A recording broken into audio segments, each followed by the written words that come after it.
अथ चतुर्थोऽध्याय ध्यानम्। ॐ कालाभ्रमां कटाक्षैररिकुलभयदां मौलिवन्देन्दुरेखां शङ्खं चक्रं कृपाणां त्रिशिखमपि करैरुद्धहन्तीं त्रिनेत्रां सिंहस्कन्धाधिरूढां त्रिभुवनमखिलं तेषा पूरयन्तीं ध्यायेद्दुर्गा जयाख्यं त्रिदशपरिवृतां सेवितां सिद्धिकामयी। ॐ ऋषिरुवाचः शक्रादयासुरगणा निहतेति वीर्या तस्मिन् दुरात्मनि सुरारिबले च देव्या तां तुष्टुः प्रणतिनम्रशिरोधरं च वाग्विप्रहर्षपुलकोद्गमचारुदेहा देव्याया तदमिदं जगदात्मशक्त्या निःशेषदेवगणशक्तिसमूहमूर्त्या तामम्बिकामखिलदेवी महर्षिपूज्यं भक्त्या न तस्मा विदधातु शुभानिशान यस्या प्रभावमतुलं भगवान् अनन्तो ब्रह्मा हरश्च नहि भक्तुमलं बलं च सा चण्डिकाखिलजगत्परिपालनाय नाशाय चाशुभव यस्य मतिं करोतु या श्री स्वयं सुकृतिनं भवनेश्मलक्ष्मी पापात्मनं कृतधियं हृदयेषु बुद्धिः श्रद्धा शतां कुलजना प्रभवस्य लज्जा तं त्वं न तस्मा परिपालय देवि विश्वम्। किं वर्णयाम तावरूपमचिन्त्यमेतद् किं चातिवीर्ये मशूरच्छेकारि भूरि किं चाहवेषु चरितानि तावत् भूतानि सर्वेषु देव्यासुरदेवगणाधिकेषु हेतु समस्तजगतं त्रिगुणापि दोषैः न ज्ञायसे हरिहरादिभिरप्यपारा सर्वाश्रयाखिलमिदं जगदात्मभूता मव्याकृता हि परमा प्रकृतिः सुमाध्या यस्या समस्तासुरता सुमदिन्दुरेण तृप्तिप्रयाति सकलेषु मुखेषु देवी स्वाहा शिवै प्रतिगणस्य च तृप्तिहेतुरुच्चार्यसे त्वमत एव जनौषधा च या मुक्तिहेतुरविचिन्त्य महाव्रतात्मा त्वं माभ्यस्यसे शून्यतेन्द्रियसत्त्वसारै मोक्षार्थिभिर्मुनिभिरस्तसमस्तदोषैः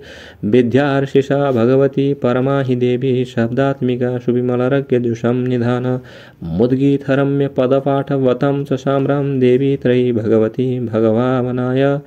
वार्ता च सर्वजगतां परमार्तिहन्ति मेधासि देवी विदिताखिलशस्त्रसारा दुर्गासि दुर्गसागरनैरसङ्घा श्रीकैठवारी हृदयेका कृता दिवासा गौरी त्वमेत शशिमौलिकृता प्रतिष्ठा ईषत् सहा सममलं परिपूर्णचन्द्र बिम्बानुकारी कनकोत्तमकान्तिकातम्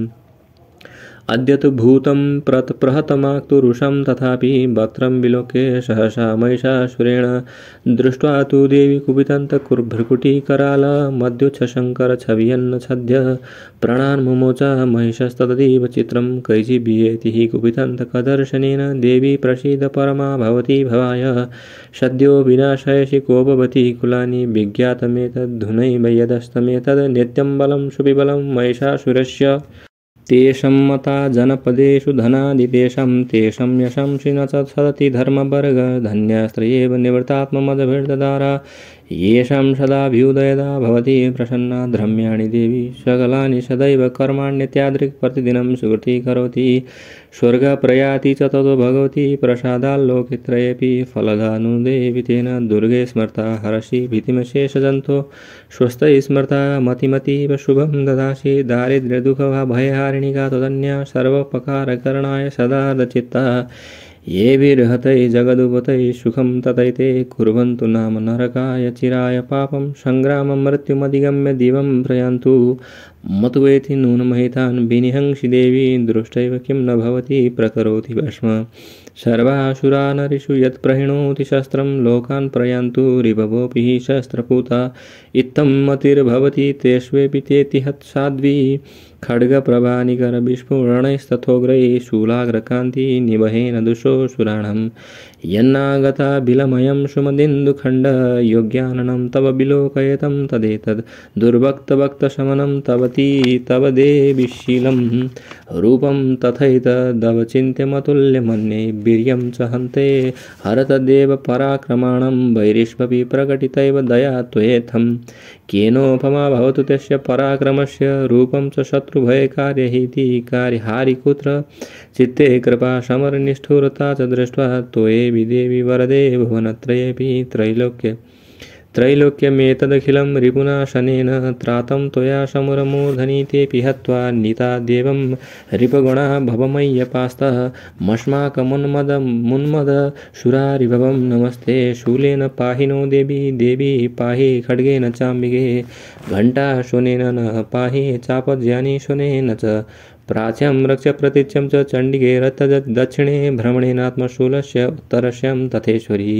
सौम्यानि यानि रूपाणि त्रैलोके विचरन्ति ते यानि चाथ्यार्थधोराणि तैरक्षास्मां तथा भुवं खड्गशूलगदादीनि यानि शास्त्राणि तेऽम्बिके करपल्लवसङ्गीनि तैरस्मान् रक्ष सर्वतः ऋषिरुवाचः एवं स्तुता सुरैर्दिव्यैः कुसुमैर्नन्दनोद्भवैः अर्चिता जगतं धात्री तथा गन्धानुलेपनैः भक्तं समस्त स्त्रीदशार्दिव्यै धूपैस्तु धूपिता प्रसाद सुमुखी समन्तान् प्रणतान् सुरान् देव्युवाचः ब्रियतां त्रिदशा सर्व यदस्मत्तो विवाञ्छितं देव्युवाचः भगवत्या कृतं सर्वं न किञ्चिदविविष्यते यदायं निहिता शत्रुरस्माकं महिषासुर यादि चापि वरो देयस्त्वयस्माकं महेश्वर संस्मृता त्वन्नो हिंसेता परमापद यस्समर्थ्या तवैरेभिस्त्वं तोष्यन्ते मलानने तस्य वित्तर्दविवर्धनाधिर्धनधारादिसम्पदं वृद्धयस्मत्प्रसन्ना त्वं भवेथा सर्वदाम्बिके ऋषिरुवाचः इति प्रसादिता देवैर्जगतोऽर्थे तथात्मना तथेत्युक्त्वा भद्रकालीं बभूवान्तर्हिता निर्भ इत्येतत् कथितं भूप सम्भूताशा यथा पुरा देवी देवशरीरेभ्यो जगत्त्रयहितैषिणी पुनश्च गौरीदेहात्सा सम्भूताशा यथा भवत् बधाय दुष्टदैत्यानां तथा शुम्भनिशुम्भयो रक्षणाय च लोकानां देवानुपकारिणां त्रक्षणस्व मया ख्यातं यथावत् कथयामि ते ॐ ह्रीं इति श्रीमार्कण्डेयपुराणे शावर्णिके मन्वन्तरे देवी महात्म्यो शक्रादिस्तुतिर्नाम चतुर्थोऽध्यायः।